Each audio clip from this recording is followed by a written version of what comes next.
નમસ્કાર વિદ્યાર્થી મિત્રો, ગયા વિડીયો લેક્ચરમાં આપણે ગુણોત્તર વિભાજનના સૂત્ર આધારિત દાખલા જોયા હતા. ત્યારબાદ આગળનો ટોપિક આવે છે સ્વાધ્યાય 7.3 કે ત્રિકોણનું ક્ષેત્રફળ શોધવાનું. આપણે ખબર છે કે ત્રિકોણને કેટલા બિંદુ હોય? 3 શિરોબિંદુ હોય. 3 ખૂણા છે તો 3 શિરોબિંદુ હોવાના. તો તમને 3 બિંદુઓના યામ આપ્યા હશે.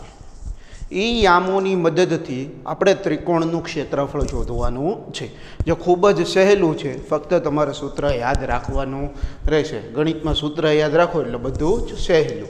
ચાલો તો જોઈએ કે દાખલા તરીકે એક ત્રિકોણ આપેલો છે. એક ત્રિકોણ છે જેના શિરોબિંદુ છે A, B અને C. રેડી? એના યામ આપણને નથી ખબર, એટલે એના યામ આપણે ધારીએ x1 y1. બીના યામ નથી ખબર એટલે એના યામ ધારીશું આપણે x2 y2. સીના યામ નથી ખબર એટલે એના યામ ધારીશું x3 y3. હવે જો યામો લખો ને એટલે સૌપ્રથમ પહેલાં હંમેશા x લખાય અને ત્યારબાદ y યામ લખાય. જ્યારે આ રીતના 3 યામો હોય ને ત્યારે તમે શું કરો કે x1 y1ની જગ્યાએ તમે શું લખો? x1 x2 y1 y2 પછી અહીં z1 z2. તો એવું તો ક્યાંય આવે જ નહીં આપણે. એટલે યાદ એ જ રાખવાનું કે પહેલાં x યામ પછી y યામ, પહેલાં x યામ પછી y યામ, પહેલાં x યામ પછી y યામ. હવે આ તમને 3 શિરોબિંદુના યામ આપેલા હશે. અહીંયા આપણને નહોતા આપ્યા એટલે આપણે ધારી લીધા. હવે આનું તમારે ક્ષેત્રફળ શોધવાનું છે. તો ત્રિકોણ ABCનું ક્ષેત્રફળ શોધવાનું સૂત્ર શું થશે? તો એનું સૂત્ર થશે 1/2 માનાંકમાં x1 કાઉન્સમાં y2 minus y3 plus x2 કાઉન્સમાં y3 minus y1 plus x3 કાઉન્સમાં y1 minus y2 માનાંક પૂરો. જો આ મેં મોટા કાઉન્સની સંજ્ઞા કરી છે. તમે નોર્મલી કાઉન્સ કરો ને તો આવો કરો. આ કહેવાય, આ નાનો કાઉન્સ કહેવાય. રેડી? મોટો કાઉન્સ કહો ને એમ કહું ને કે તમે મોટો કાઉન્સ કરો તો અમુક સંજ્ઞામાં મોટા કરે, સાઇઝમાં મોટા કરે. સાઇઝમાં મોટા નથી કરવાનું. મોટા કાઉન્સની સંજ્ઞા આવે છે. 4 પ્રકારના કાઉન્સ આવે. રેખીય કાઉન્સ કે કોઈ સંખ્યા ઉપર રેખીય કાઉન્સ આવે, નાનો કાઉન્સ આવે, મોટો કાઉન્સ આવે અને છગડીયો કાઉન્સ આવે. જે તમે 7મા ધોરણમાં ભણી ગયા છો.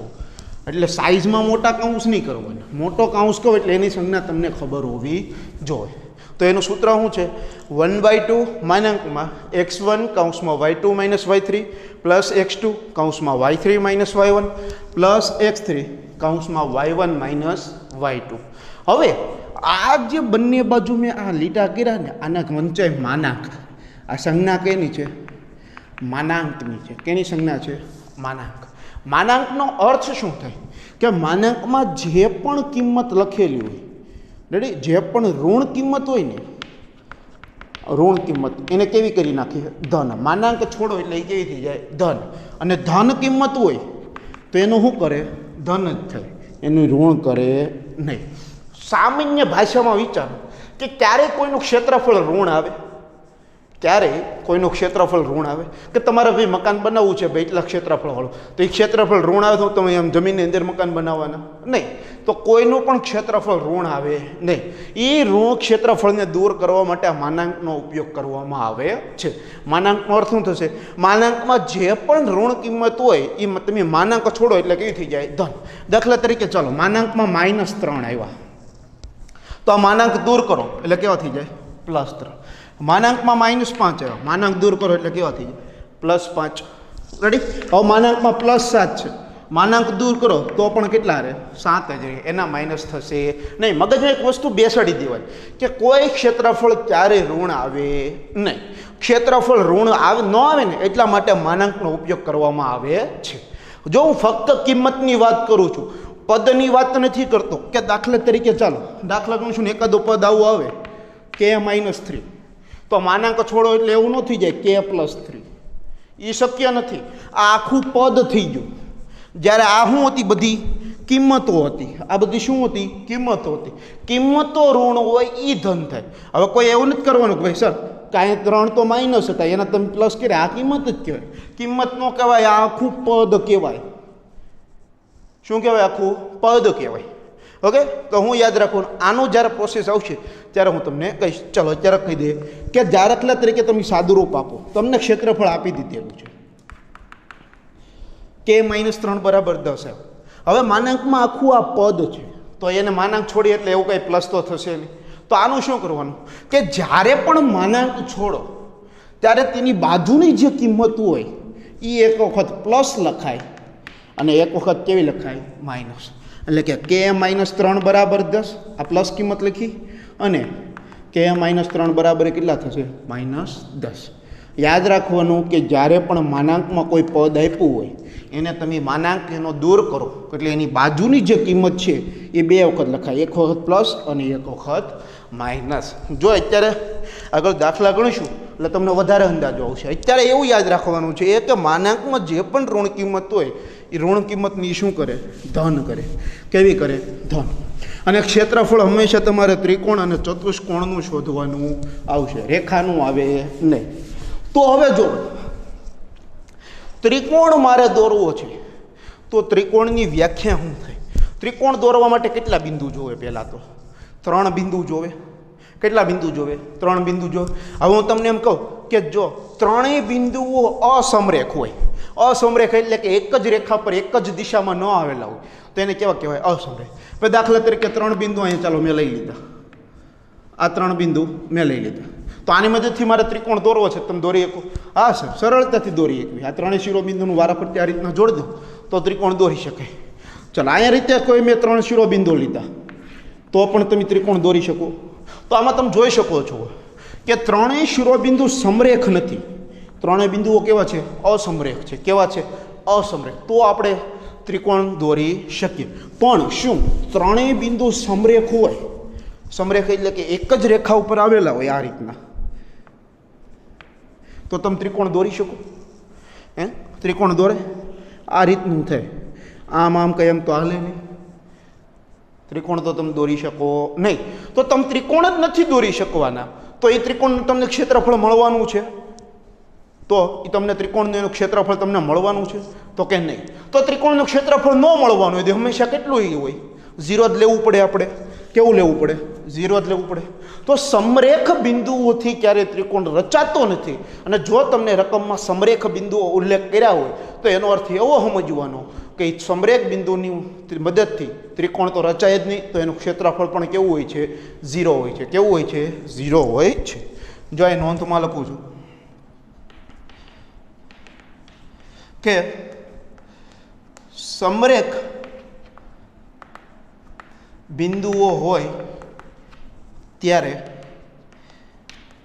ત્રિકોણ રચી શકાતો નથી. અને ત્રિકોણ રચી ન શકાય તો એ ત્રિકોણનું ક્ષેત્રફળ કેવું મળે? 0 જ મળવાનું છે. તો આવા ત્રિકોણનું, જો કે ત્રિકોણ બનવાનો જ નથી પણ આપણે સરળતા ખાતર લખીએ કે આવા ત્રિકોણનું ક્ષેત્રફળ કેટલું થાય? 0 થાય. કેટલું થશે? 0 થાય. કેવું થાય? 0 થાય. હવે મેઇન સૂત્ર શું છે તમારું કે ત્રિકોણ એબીસીનું ક્ષેત્રફળ શોધવાનું કે ત્યારે સૂત્ર શું છે? 1/2 માનાંકમાં x1. જો એ મોટા કૌંસની સંજ્ઞા, મોટા કૌંસની સંજ્ઞા સૂત્રમાં ક્યાંય નથી આવતી. હું કામ મેં રાખી છે? કારણ કે માઇનસ કિંમતો આવે ત્યારે બધું ભેગું ન થઈ જાય એટલા માટે વ્યવસ્થિત લખાય તે માટે મેં મોટા કૌંસ કરેલા છે. તો માનાંકમાં x1 કૌંસમાં y2 minus y3 plus x2 કૌંસમાં y3 minus y1 plus x3 કૌંસમાં y1 માઇનસ y2. અને આ રીતના ન યાદ રહેતું હોય તો કઈ રીતના યાદ રાખવાનું? 1/2 1 2 3 પ્લસ 2 3 1 પ્લસ 3 1 2. રાઈટ? બહાર હંમેશા શું આવશે? કૌંસની બહાર x. તો x1 કૌંસમાં y2 માઇનસ y3, x2 કૌંસમાં y3 માઇનસ y1, x3 કૌંસમાં y1 માઇનસ y2. સૂત્રમાં કોઈ જાતની મિસ્ટેક થવી જોઈએ નહીં કે સૂત્ર લાંબુ છે પણ આના દાખલા એટલા જ સહેલા છે. એટલા માટે કાળજીપૂર્વક દાખલા ગણવાના. ચાલો જોઈએ. સ્વાધ્યાય 7.3ની શરૂઆત કરીએ. તો સ્વાધ્યાય 7.3માં એવું કીધું છે કે પ્રશ્ન 1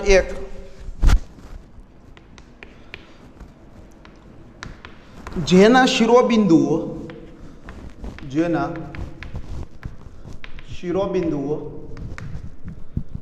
નીચે પ્રમાણે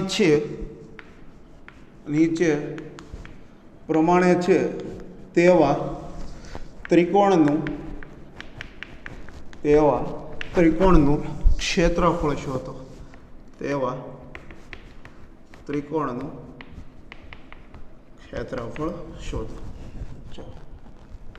પેલું લઈ લઈએ.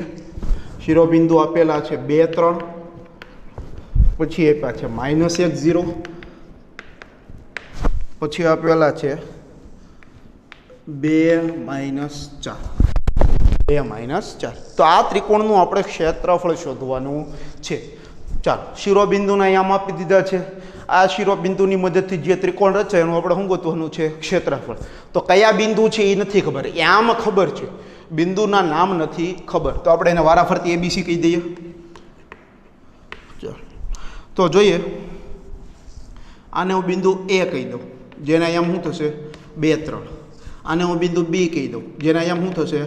-1, 0. આને હું બિંદુ C કહી દઉં, જેના આમ શું થશે? 2, -4. અરે હવે આ ત્રણેયની મદદથી આપણે ત્રિકોણ ABC રચવાનો છે. તો આ રીતના ત્રિકોણ ABC થશે. ચાલો, આ ત્રણેયના આમ છે આપણી પાસે. હવે આને આપણે સરળતા ખાતર કહી દઈએ x1 y1, આને શું કહી દઈએ? x2 y2, અને આને શું કહેવું પડે? x3 y3. જો ભૂલ ન થાય, તમે ઉતાવળમાં x1 x2 લખી નાખો છો, y1 y2 લખી નાખો છો, તો એ ભૂલ ન થવી જોઈએ. x1 y1 હંમેશા એક વસ્તુ મગજમાં ફિક્સ રાખવાની કે પહેલાં હંમેશા x આમ લખાય અને ત્યારબાદ હંમેશા કયો આમ લખાય? y આમ. હવે ત્રિકોણ ABCનું ક્ષેત્રફળ, તો એનું સૂત્ર શું હતું?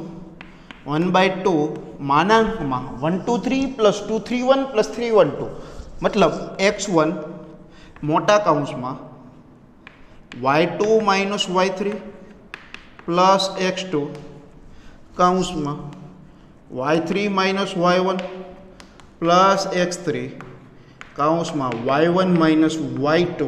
અને જો અહીંયા તમે માનાંક શરૂ કર્યો તો અહીંયા માનાંક પૂરો કરવાનો ભૂલાય નહીં. ચાલો, કાળજી રાખવાની સૂત્ર લખવામાં. 1/2 માનાંકમાં, હવે કિંમતો મૂકીએ. x1, તો x1 ની કિંમત કેટલી થશે? 2, આ મોટા કૌંસમાં. y2 ની કિંમત કેટલી છે? 0.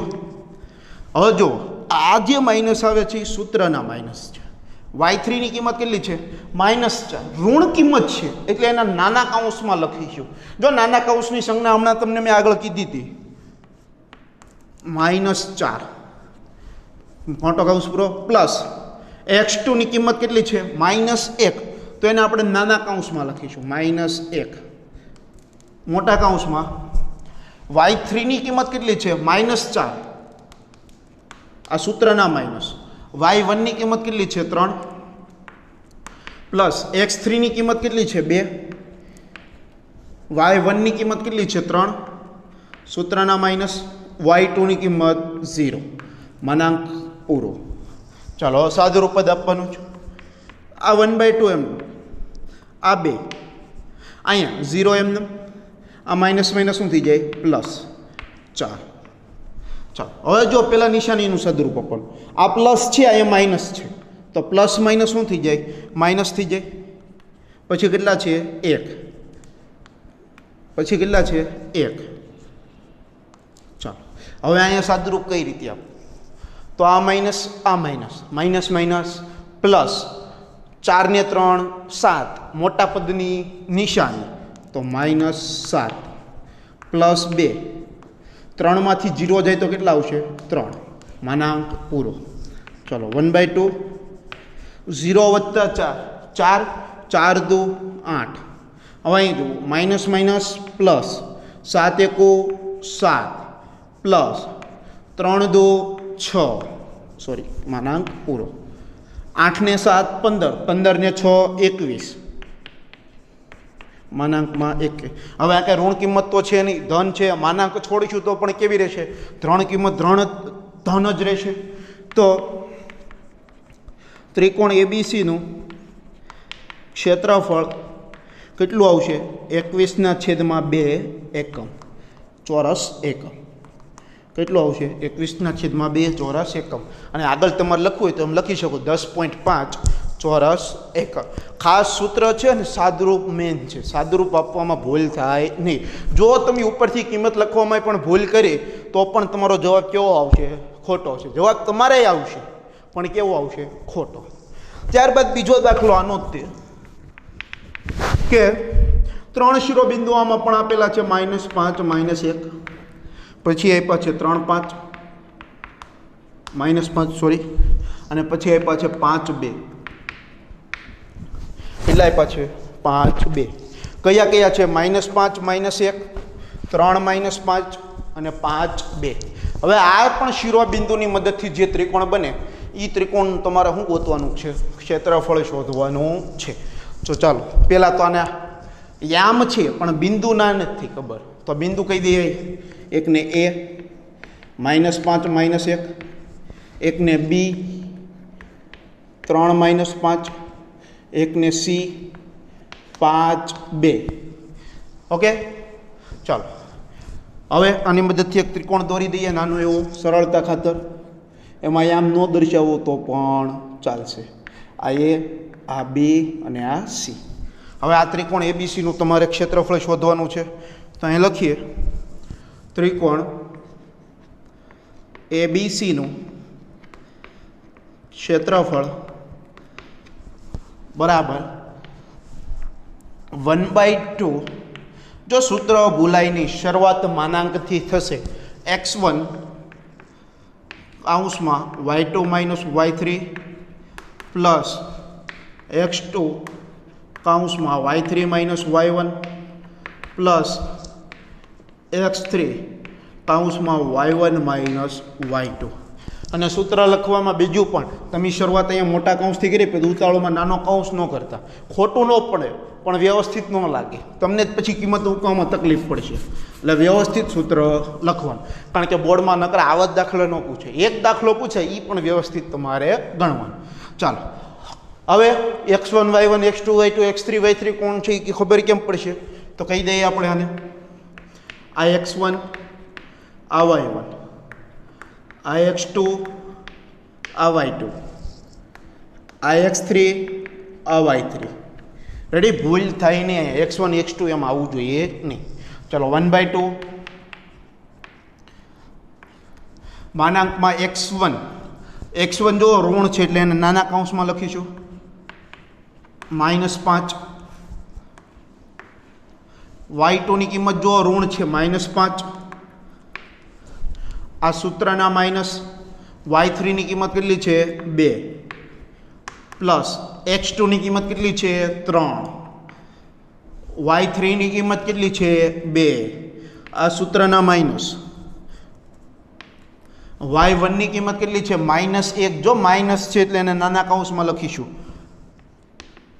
-1 પ્લસ x3 ની કિંમત કેટલી છે? 5. y1 ની કિંમત કેટલી છે? -1. માઇનસ છે એટલે એને ફરીથી નાના કૌંસમાં લખીશું આપણે સૂત્રના માઇનસ.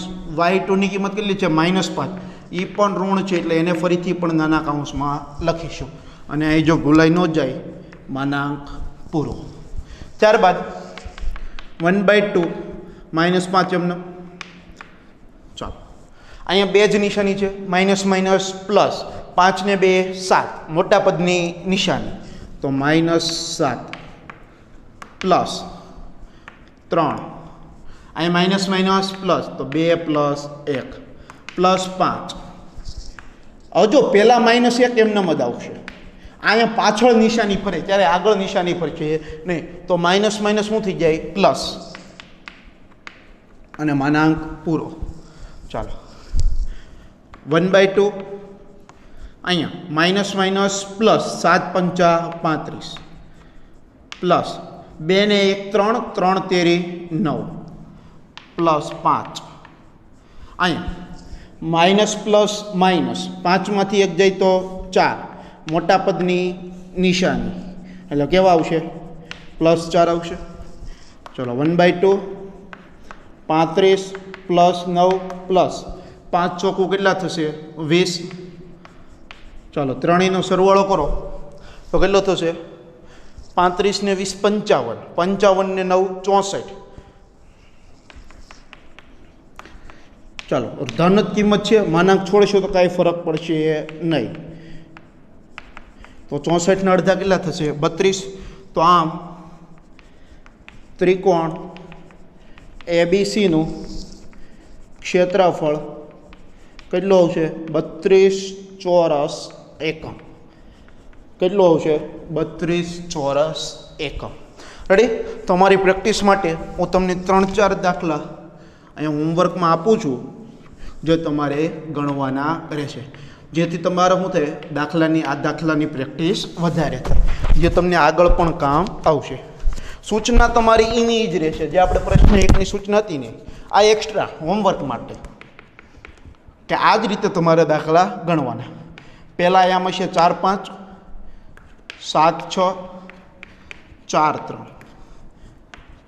બીજા આયામ હશે -3 5 3 1 0 3 ત્રીજા દાખલાના આયામ હશે -1 -2 1 0 અને -3 0 ત્યારબાદ ચોથા દાખલાના આયામ હશે 2 3 4 1 અને -1 3 અને પાંચમા દાખલાના આયામ હશે નહીં સોરી 4 જ રાખીએ તો લોડ વધી જશે તમારે તો રેડી તો આ 4 દાખલાને જે મેં તમને આયામ લખી દીધા છે આ જે 4 દાખલાના તમારે શું ગોતવાનું છે આ 4 દાખલાનું ક્ષેત્રફળ શોધવાનું રહેશે કિંમત મૂકવામાં અને નિશાની બદલાવવામાં ક્યાંય ભૂલ ન થાય એનું ખાસ ધ્યાન રાખવું ઓકે